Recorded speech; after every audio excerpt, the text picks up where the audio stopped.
Primero, les explicaremos cómo funciona la economía. El dinero real y las promesas sobre él deben estar en constante equilibrio. Esto puede observarse en los créditos. Un ejemplo de este crédito es el sector inmobiliario. Cuando las personas quieren adquirir una casa, pero no tienen el suficiente dinero para comprarla, piden un crédito al banco, en el cual se comprometen a pagar todo lo que les prestaron en un determinado tiempo, más los intereses que se van a generar. Como garantía de cuándo pagar el banco, se adjunta la propiedad, y esto se le llama colateral. Mes con mes, el banco recibe más dinero del que prestó originalmente, y lo deposita en su bóveda y después usan ese dinero para pagarle a los inversionistas. El problema es cuando las personas no tienen la solvencia suficiente para pagar la hipoteca, y el banco tiene que usar sus propios fondos para pagarle a los inversionistas. Esto ocasionó que la mayoría de los bancos de Estados Unidos quedaran en bancarrota, y eso fue lo que causó la crisis. ¿Y por qué las personas ya no pudieron pagar las hipotecas? Porque hubo un manejo irresponsable de los créditos por parte de los bancos. Comenzaron con hipotecas prime, las cuales eran otorgadas a personas de mayor poder adquisitivo que gozaban de intereses por debajo del 2%. Como los bancos no estaban teniendo grandes ganancias, crearon las hipotecas superprime, otorgadas a personas desempleadas, de menores recursos y que no podían comprobar sus ingresos, a quienes les dieron una tasa de interés mucho más alta, y por obviedad no lograron consumar sus deudas. Después de la escandalosa caída estadounidense, se hizo evidente la interconexión entre las principales potencias del mundo, ya que casi simultáneamente todas presentaron caídas en su economía. Gran Bretaña, Francia, China, Alemania y Japón se declararon en recesión. Y cuando parecía que no podía haber más malas noticias, se descubrió lo que se ha llamado el fraude más grande de la historia de Wall Street.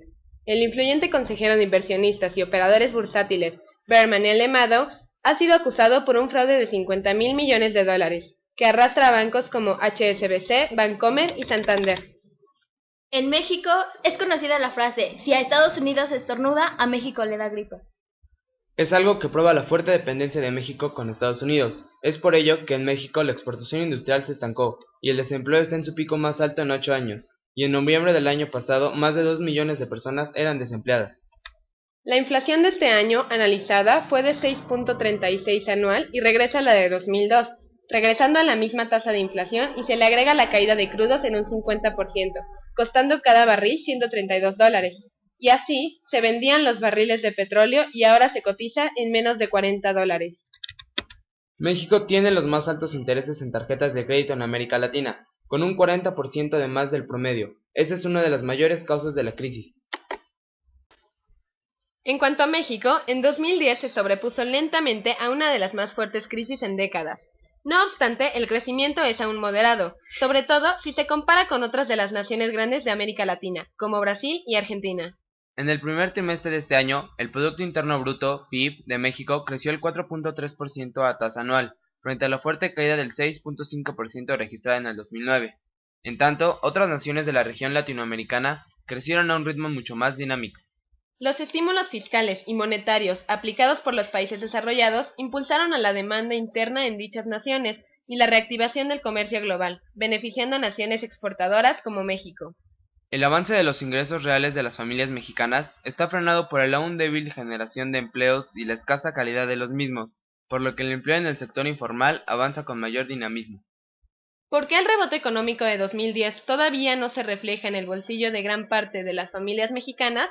Esto se debe a varios factores: la persistencia de altos niveles de desocupación, la precariedad de los empleos generados en la economía informal, así como al hecho de que todavía no se revierte el impacto que tuvo la crisis en el nivel de vida en amplios sectores de la población. De octubre de 2008 a junio del 2009, se perdieron 693.000 empleos, de acuerdo con el número de trabajadores asegurados al IMSS, y no fue sino hasta agosto del año pasado cuando se regresó al nivel previo de la recesión.